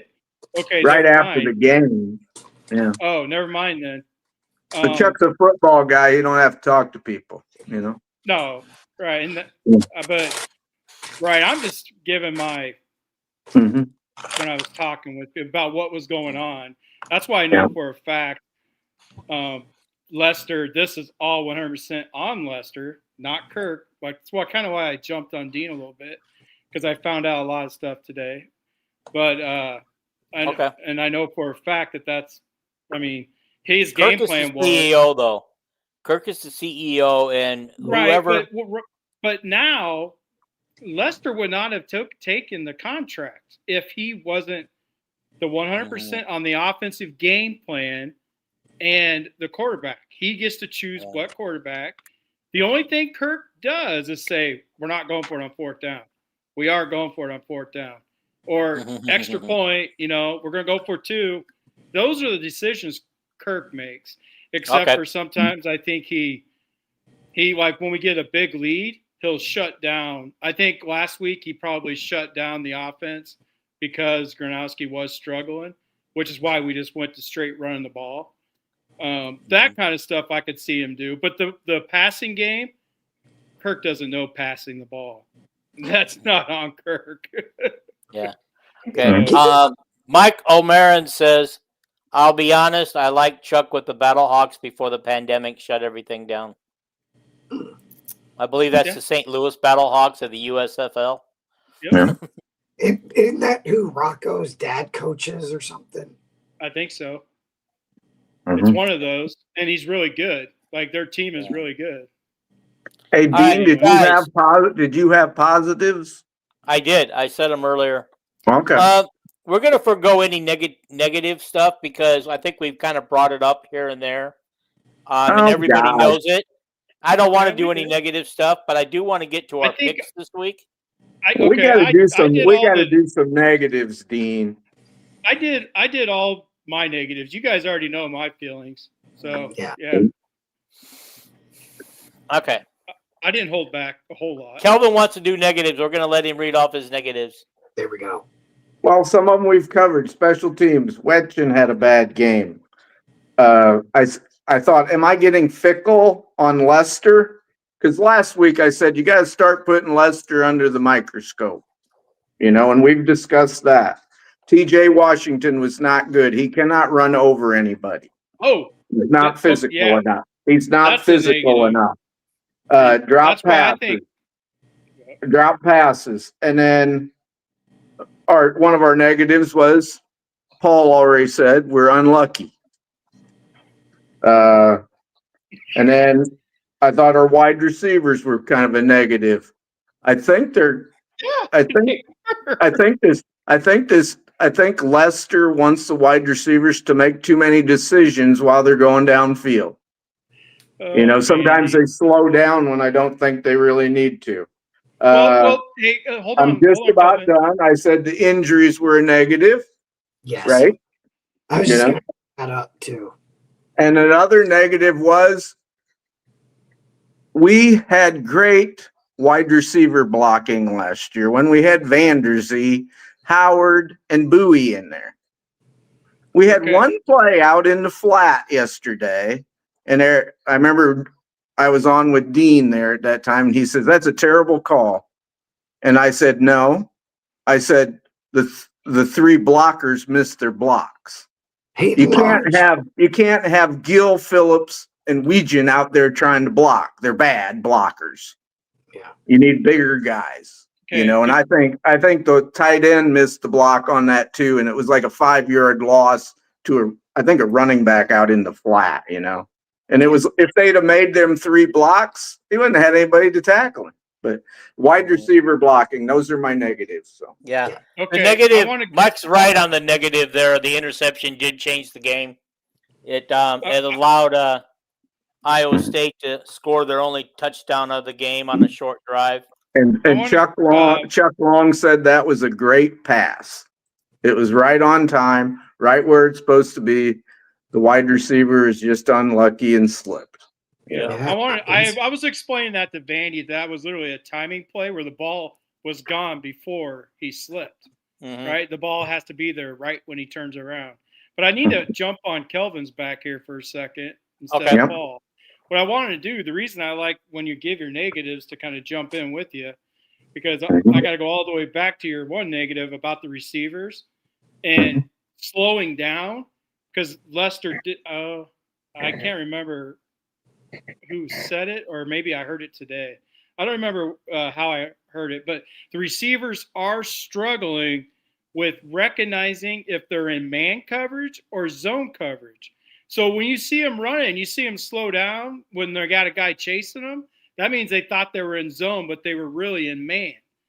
And then if they continue to run and you see a wide open hole in the zone, they're supposed to stop there. This is another thing why Gronk has to hold the ball, because a receiver's supposed to stop in the zone, but he keeps running. Well, he can't throw that. They'll get picked or intentional ground, depending on the situation.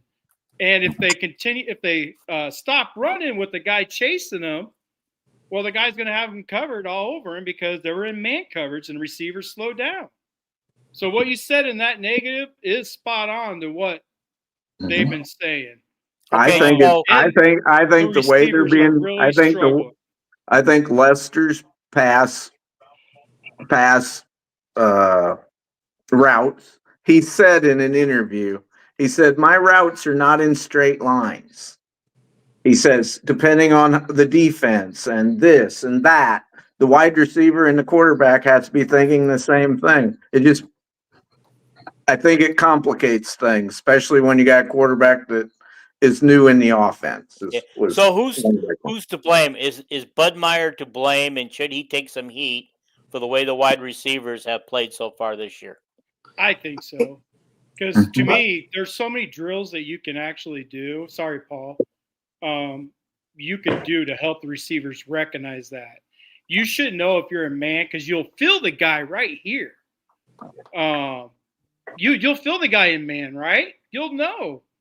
And if there's nobody around you when you're running your route, you have to be able to feel where the zone is. I'm sure you guys heard announcers throughout your football history say on TV that certain receivers just know where to find the hole, right, to catch the ball. That's what Iowa's lacking is their receivers just struggle knowing what coverage they're in. They don't know how to read the coverage. Yeah, and the thing that Phil Parker's always been real good at is, and you know this, Jason, and probably Iowa State's good at too, is disguising coverages. Yes, that's why the receiver has to recognize it. Yeah. Well, but sometimes the disguise good enough that it takes a while for the receiver to say, well, is this like soft man or is this zone? You know, but and there's a few things in play here too. Things you have to be fair to the Iowa offense. There were times where Iowa State plays that 3-3-5. There were multiple times where they have 8 guys in coverage. And we already have struggles at times getting separation. Now they're trying to run through eight guys in coverage. With all your routes being short. And so you have 4 wide receivers and 8 guys in coverage within 15 yards of the line of scrimmage, 15, 20 yards. Gronowski's not going to have anywhere to throw the football. That shows you the pass protection, though, with what Paul was saying. They were only rushing 3, dropping 8. Gronk had all day, but these receivers have no clue. At least one receiver should have said, I'm gone. Hey, Gronowski, try this, right? Like, do they have – well, we already discussed it. Oh, go ahead, Paul. Well, and I was going to say, and we're in year 2 of the system. How many of the guys that were out on the field yesterday playing wide receiver got significant time last year? Seth Anderson was hurt all last year, or most of the year. You got Gill, and that's it. Gill, yeah. Vanderzee played a lot last year. Well, he wasn't out there. Ostrenga played some last year. Well, he got hurt. I mean, so, yeah, to me, it's understandable why we have guys out there who are not playing fast because they have no game experience in the system. All right. I don't know why we are not seeing Howard at all. I don't get it. I figured he's dinged up a little bit. I saw him on guys. the sidelines, though. Yeah. Guys, okay. Michael Marin says, going back to the wide receiver blocking, I don't know if it will cost us this week, but I think not having RVZ is going to cost us in a game this year. I'm a huge fan of him and his upside. Would you guys agree that maybe a little bit of our passing game is suffering because he's not out there? I believe Yes, some of our running game is suffering because he's not out there. Yeah, because most of our highlights, like Gronowski's biggest connection, is RVZ. Like, and most of the highlights you saw on the deep passes were to RVC. Like before the season started, all those highlights, most of his deep balls were to RVZ. So Yeah, Gil was a good blocker last year. Yeah. But the three guys that are missing, RVZ, Howard, and Bowie, were pancake blockers last year. You know, you'd see Caleb Johnson running 15 yards downfield, and there's Bowie on top of a defensive back on the ground. Yeah. All right, so Vanderzee's not coming back anytime soon, so we got to figure it out without him. Mm-hmm. Chris Vandy wants to clarify on Weegen. I got to say it right, Weegen. He's a first-team All-American as a returner, but not All-American wide receiver. He isn't even top 10 wide receiver in the nation. he's not. He's not close. He's not. He's not a starting wide receiver at Iowa. So. Maybe he would be if he transferred to Purdue. Yeah. No, he wouldn't be. He struggles with route running, but they need to use him as a gadget. You don't leave him on the sidelines when you could. Why do you have him running a simple out route? That's not going to do anything for you. They need to be giving it to him on fly sweeps, reverses. Heck, even put him in the backfield and give him a toss play. Get him on the edge with his speed and the way he breaks tackles. Like, did you guys notice? I looked at all the snap counts today, and the PFFs are out. Hayden Large was in the game 67 snaps. Vanami like 40 snaps. Ortworth only 12 snaps. Didn't he catch? And of course, Estrenga got hurt. They list Ortworth as a starter, you know, and Vanami and Large. I don't know if Ortworth had any injury problem yesterday or not, but that like shocked me that Large, who they say, oh, he don't play much. He's in there every snap. When they're in one tight end, he doesn't play. That's what. Well, you have one tight end, you got Ostrenga out there, you know. But. Yeah. So he played that many snaps because Ostrenga got hurt. It just shocked me, you know, that Vanami, who didn't play at all last year, you know, he was a walk-on freshman from Carroll, Iowa, and he played so much yesterday. And so guys, this has been a great discussion, but we do need to wrap it up. And so I want to get to our picks this week, how we did, and then kind of wrap up the show if you guys don't mind. Let's do it. Okay. So I had the best day. My only loss was Iowa, 9-1. Paul, I got your picks late, but I got them in time. You went 7-3. Not bad, guy. Not bad. Yay, Paul!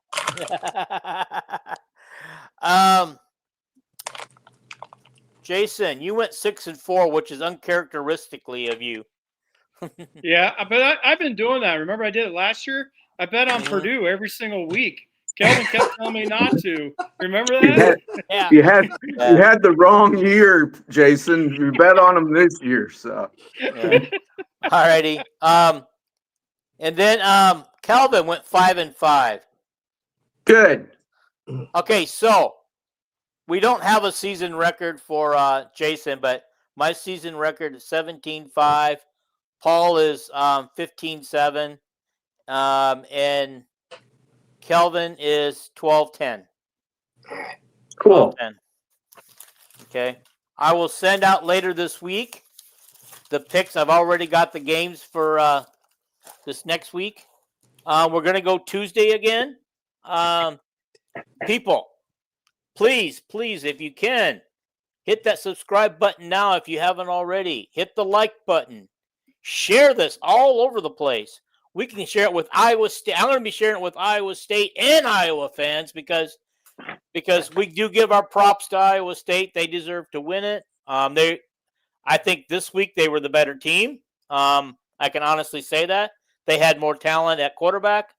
They had one running back who was better than ours and than anything we have. And their tight ends, we don't have a tight end that can match theirs. Can you name a running back that they had that was better than Patterson? I think he's talking Sama? Yeah, he's talking about Osama bin Laden. So you think he's better? Hansen had way the better game than Sama did. You think Sama's better, really? Let me look it up. I don't. I think I wouldn't trade 3 of our running backs for anybody Iowa State has. But Okay. I mean, here's the thing. Iowa State had the success that they were able to even really have running the football was because we had to respect Iowa State's passing game that Iowa State did not have to respect Iowa's passing game, and yet we were still able to effectively run the football for most of the game. Okay. Yeah. And one point, I think Breck's a way better quarterback than what we got, but Breck made more bad passes than our quarterback did. Yeah. We had a bunch of passes that were knocked down, passes that were so bad they got tipped, and everything. But yeah. I agree that Brecht is better. You know what, Rocco? Can I talk about the running back situation real quick? Of course. Talk about how you were wrong. Okay. Sama came in with 12 carries for 47 yards, 3.9 average, and Hansen, who you guys said had a better game, 11 carries for 46 yards, but a 4.2 point carry. So you guys way better than right Sama. Way better than Sama. Now tell us about Patterson. Okay. And Xavier Williams. Okay. Here we go. Let me get back to him. Well, Jazz had 11 carries for 60 yards and a 5.5 average. Yeah. And Williams had 7 carries for 26 yards, 3.7. TJ Washington 5 for 8 and 1.6 carry. Yeah. And Gronowski 16 carries for 37 yards for 2.3, but I think that's after you take away his negative yardage. Yeah, he had the last two plays of the game, he lost 16 yards. Yeah. That's something I couldn't understand, Jason, and I commented while it happened. Why the hell at the end of the game were we just doing straight dropbacks? When rolling him out worked the whole game because it gave him the option of running. This is what that's something I want. If we were like a little organized tonight, I was going to talk about that a little bit. So I'll talk about it. I thought you needed to go, but no, I was just going to try to wrap it up. But hey, if we got a little more to talk about and keep folks interested, let's do it. Do you have anybody even watching you at this point? 2 hours in? Well, we got 3 right now. 3. Okay. Basically, I mean, this happens all the time. I don't understand what we're doing, how they don't use a running back to help block. They didn't even have a tight end out there. So they're sending their guys from the outside and up the middle, right? So they had their big DT, Orange, just bull rushing, right? But then they were sending 2 guys on the outside who are faster than our tackles. So basically, they just spread everything out, backed up, and then just sent. But our offensive line wasn't able to adjust. And this happens all the time. If you remember right, do you guys remember like the Michigan game with Petrus when we were making our comeback? But at the end of the game, we needed a touchdown at that point, not just a field goal. But Michigan did the same thing. So this goes all the way back to, I want to say that was 2022. Or it was at Michigan when Petrus had a hell of a second half and we were making our comeback. The same stuff happens, and it happened at Penn State with Nate Stanley. So this has been an offensive line issue as far as they don't know what to do. Kelvin, you might be able to answer this question. Well, I know watching those plays, and I know what happened. Gronowski had plenty of time except for one. No, that's and wrong. That was the one that was a blitz from the outside that was just too fast. That's That's false. It Three was of the 4. too fast for Dunker, and Dunker had got hurt before that. And as soon as they blitzed and got to the quarterback on that one, they took Dunker out and put Doutzler in for the last sack. So, but he had plenty. He had plenty of time on all them. He just I don't know why he didn't throw the ball downfield. He legit said hike, and they were like, "Oh yeah." Right away. Yeah, I seen your replays. I seen your replays before when Petrus went back and got murdered, and you go, "Oh, he had 3 seconds." If you went 1, 2, 3, that's 3 seconds. No, you go 1,000, 2,000, 3,000. That's just false. He got sacked before 3 seconds on 2 of those 4 passes. Go ahead, Paul. Well, I wanted to answer the question of why we didn't roll him out, and I'm going to say this. At that point in the game, Iowa State's dropping 7, 8 guys into coverage. And if you're going to roll Gronowski to one side or the other, now you've cut half the field off, and you're going to have 2 or 3 receivers going against 4 or 5 defenders, and there's not going to be anywhere to run or throw. So I think the straight drop back is the right call, but the thing is, they didn't drop 8 until 4th down. The reason he had all day to throw on 4th down is because they got those 2 sacks, and then it was 4th and 16, 4th and whatever, right? Yeah. Because we got 5 yards on 1st down. If you remember, he completed that short pass on 1st down. Then 2nd and 3rd down, they sent the house, and he didn't even have 2 seconds before he was being killed because they sent everybody, so they surprised the offensive line, right? And then on 4th down, they did what you said. They dropped 8 and only rushed 3, and we had all day. And you're right, Paul. I would have had a tight end in there so he can do like a sprint right option pass because you needed to get out of bounds anyway. So you needed to get out of bounds for 1 or at least get a 1st down to stop the clock. So there's so many things. That was another point Chuck Long made. I made it at the time of the game, and Chuck Long made the point. Should have moved the pocket some, have Gronowski moving, and he's only got 2/3 of the field to look at instead of the whole field, and he can make a quick decision whether to run the ball and try getting out of bounds himself, or getting rid of the ball, or taking a shot. I didn't think about the running the ball part. Is that what you said, or is that what Chuck said? Because I didn't think about that, but that's right. Yeah. Also, he could have took off and ran out of bounds, maybe gained 5 or whatever. But Paul is spot on getting outside the sprint right option. He's a right-hand quarterback. Yeah, Chuck said it cuts down that long. When you drop back a long ways, it also hurts your pass protection. Yes. Yeah.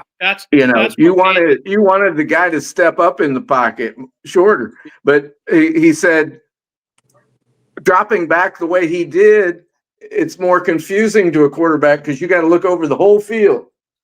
If you move the pocket, he can focus on half the field. Yeah. On half or 2/3 of the field, even, and have some gadget play off that, but no, it's like. Yeah. But Paul, to answer your question is you're 100% spot on, but it's been an Iowa thing I can think of this is what I was going to ask you guys. Can anybody remember the last time Iowa won the game by driving down the field to either score a touchdown or even a field goal?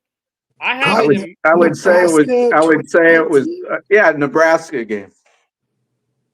Oh, with Nate. I forgot about that when he hit the tight end. Yeah. Oh yeah. I forgot about that one. The one I was thinking was Michigan with the Beathard. What about your favorite quarterback? Nate? Deacon Hill at Northwestern for the long field goal at the end of the game. There we go. Crap. Against Northwestern. He hit that. He threw that tremendous pass. It was a great pass. It was his only good pass of the game. Was it to Caleb Brown? I don't 18-yard out or something. Yes. We were all Let's shocked. And then not we hit, speak of was it a somebody who- 55-yard field goal or something? I don't know. Yeah. In Wrigley Field, you know. But that's a history, though. So it's not George. If I could answer this, it's not George Mhm. Barnett, because this is a history thing. You might want to say it, but that's a play call. That's a play call from the OC. Like not having any imagination, not using a tight end to block the edge to help the tackle, and having your quarterback in shotgun do a 3-step drop, which puts him about 8 yards back. Which I don't know if you guys understand, the people watching, what Kelvin was saying, but when you drop back, you literally lose the angle your tackles have. I know you guys can't see my arms, but Especially on a you're speed losing rusher. yeah, especially on speed rushers, those tackles, you lose the angle. That's the whole I'm point a- of stepping up in the pocket. Yeah. So I'm an when you're in- offensive lineman, Jason. well, I then am. explain it better. No, I believe you. Well, you're right. A deep quarterback is really out of the pocket. You're behind the pocket, right, Jason? Yeah. Yeah. Hey, I am guys, an offensive lineman. I really am. My only real complaint. Guys, I think we need to wrap this up. It's getting to be 10 o'clock on the East Coast, and we're losing viewers now. Okay, let Paul finish, and then we'll go. Paul gets Okay. last word. My only real complaint about Tim Lester is I feel like he's slow to make adjustments. And I mean, we saw, especially like yesterday, a very aggressive Iowa State defense. Very. Safeties coming down to support the run, things like, and you know, we don't recognize it and adjust to it. Now we seem to do better as the game goes on, but I'd like to see him adjust to what defenses are doing a little quicker. He needs halftime, right? We saw it. We said it last year. He doesn't do anything until halftime. That's a good comment, Paul. I want to reiterate that I am not down on Lester. Yeah. I do not get down on a coach after 2 games. There we go. Like I said last week, like I said last week, I wasn't real happy with him last week, and I said, right now I'm putting Lester under the microscope, and I'll see like 6-7 games into the season, you know. Let's just hope we haven't lost 6 or 7 games. Because I think we have good enough personnel. Certainly have a super duper offensive line, good tight ends, deeper wide receiver room. We got good enough and running backs. We got good enough personnel on the field that we should improve drastically. That's what I meant by the microscope. Yeah. So We have a defense, so the offense has time. Yeah. All right, before we leave, I'm going to ask you guys one each question before we leave. Paul, I'm going to start with you guys. Okay. Same question for everybody, so be thinking about it. After what you've seen the last 2 weeks, are your expectations for the team lessened or about the same? I like this question. Ooh. Go ahead, Paul. I'm going to say I actually have higher expectations now. Okay. Because I think the defense is actually a little bit better than I thought. The linebackers are better. We saw really good improvement from the secondary in week 2. And if we can continue to play this high level of defense where we're holding a team like in Iowa State to 16 points, I think the offense will catch up. Kelvin. me next? Yeah. It hasn't changed. call I your name. already said it in my. I said. Well, I expected you to go to Jason. Like I said before, the result of this game did not move my needle Okay. because All right. we played a top. I think Iowa State's a top 30 team, not a top 15 team. They haven't proven anything except they beat Iowa. We don't know if Iowa State's really good. We're really good. If Iowa State really ain't that good, we ain't that good. Nope. Okay. Because we're obviously the two teams. Neither one of them teams are better than the other one from Saturday. I know you think Iowa State's better. So my needle hasn't moved. I'm still going 8-5 on the season. I'm sure Chad Listico has went from 10-2 to 7-5 because Chad, that's the way Chad is. But go ahead. Okay. I think Jason started to say it before. He said, I think God's trying to quiet down Kelvin because he kept going in and out and freezing. But you got it all out there, though, Calvin. Yeah. We're just giving you a hard time. I said what I said in 20 seconds. I hope that ain't too long. So. All righty, go ahead, Jason. As you guys know, I have Iowa 10-2. Now, the only way they're going to get to 10 wins is if they can upset one of the others. If they do beat Oregon or Penn State, right? And I still think they could beat Oregon. They can just pound Oregon. But I love the speed. Like I said, I was told this defense this year is one of the fastest defenses we have, and they've pretty much proved it. Watching them shut down Iowa State, I still have them 10-2. Like I still think, because before I was thinking if they could beat Oregon, they could win 11. I still don't think they could beat Penn State, but we don't know. They might be able to. The only reason I think they could beat Oregon is because they're not big. They're just fast. And we could just pound them. And that's how you beat those fast teams. And I'm never afraid of a lot of speed if you have a lot of power. But Iowa's defense is fast. That's where we need the fast. I'm talking about on the offense side for Iowa, where they could just pound them. So obviously 11 wins is out in my mind, but 10-2, my prediction is still there. But they do have to upset Penn State or Oregon. All right. I said at the beginning of the season I felt 8-4. I thought there was 6 wins and 2 losses for sure, and I felt there was 4 games that could go either way. Iowa State was one of that, so now we've lost that one, so we can only lose one more of those games. We can only lose another 50-50 game. USC, Nebraska, and Indiana. Those are my 50-50 games that could go either way. But USC is actually looking pretty good now. I'm almost scared to go watch them play. I knew you were going to say that. No, they don't. They look exactly the same. They haven't played anybody, but they got more speed. So yes, they're going to be able to just throw it up in certain plays and outrun these bad teams they're playing. But Washington and Michigan State look good. I know we don't play Washington, but Michigan State looked pretty darn good the other night again. They looked impressive so far this year. I'm almost going to hate. I'm glad we got them at home. Have they played Iowa State yet? Like, have they played a team close to the top 25 yet? They played Bill O'Brien, 50? Which is a very, very well coached team for Boston College, and they struggled with Boston College. Right? Well, it's two good teams. Two good teams. Boston College looks like they got some good talent on that team. From what I've seen, but that's why we let it play out. Yeah. And you know who I'm impressed with, Jason? Is this Danny O'Neill that's the backup quarterback for Wisconsin? Who the hell is he? Are you being serious?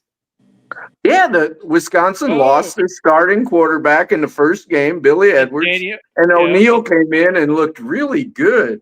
You know, he's going to look like April O'Neil when he plays Iowa. So he's not going to look good against Alabama. Alabama's going to suit him up this weekend. I saw Danny O'Neill play in the very first week because I saw their starter get hurt, which their starter, I mean, it wouldn't be hard to be better than Billy Edwards. So okay, guys. But he's a freshman. Mike is responding to somebody in a 42-40 double overtime game. How is that a struggle? Just a good game. Who is he referring to? Who made the comment about that? I don't know. Overtime game? 2 overtimes. I don't know. Yeah, Iowa. I think this is an Iowa State game that they lost several years ago, 42-40 in overtime, double overtime. And I was listening to it on the radio in Hawkeyes. Yeah, that was the Iowa and Iowa State played that game, and Iowa lost, I think. Oh, okay. he means Michigan State and beat Boston College. So Okay. who won? Michigan State? Yeah. Yeah. Okay. All righty. But I was just thinking of an Iowa Oh. State game where we lost in double overtime, and I was in the drive-through in Hawkeyes, and when I was listening to it on the radio, and the 4-letter word that came out of my mouth while I was trying to get an order in, that was good. Yeah, just I knew he was young, but Daniel O'Neal is actually a sophomore, but he transferred from San Diego State. But he hasn't played anybody, right? So that's just another one of those. Let's wait and we gotta let it play out. But it does appear I didn't get to see his last game, but it appears he did pretty darn good. I asked you about him because I'd never heard of him, but he hasn't thrown the ball a lot. He's only thrown it 40 times in 2 games, but he's completed 80% of them. Again, our hero Chuck Long mentioned him. He said this guy looked really good.